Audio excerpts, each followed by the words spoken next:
So I'm going to give you two examples of social entrepreneurs who are working on what I think are some of the critical issues of our time. One is a woman called Oral Ataniazova. Oral received an $8,000 grant from the Global Fund for Women in 1997 to help set up her center in Karel, Pakistan, on the borders of the Aral Sea. She was a physician who'd begun to note that there was a strong correlation between reproductive birth defects and problems in reproductive health of women, and the incredible toxic contamination of the Aral Sea and the soil around the sea. She had never before been given a grant by any kind of formal institution. Uzbekistan, which is where Karel, Pakistan is based, was just beginning to emerge from many years of communist-dominated rule, and they didn't really have an idea of what an independent NGO or non-profit organization would look like. We made Oral an $8,000 grant. She bought a van with which she expanded her work with rural women all over the area.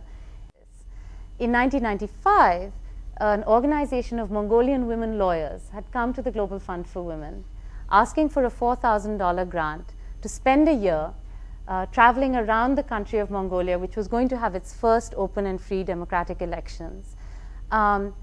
Really talking to women in small villages, in cities, in countries, in cities and towns all over the country about what an open democratic process was.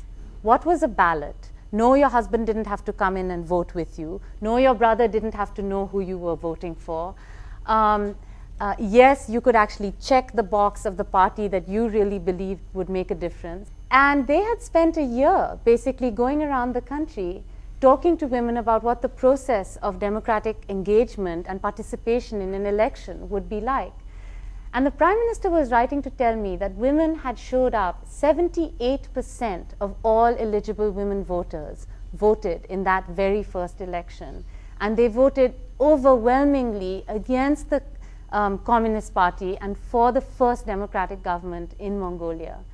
Now, to me, this is what entrepreneurism is all about. This is being willing to both do the work that is involved, but also to take the risk that is involved with doing something that is completely new to a society, in which you have had no experience before, but you want to ensure that there can be as wide participation and involvement as possible.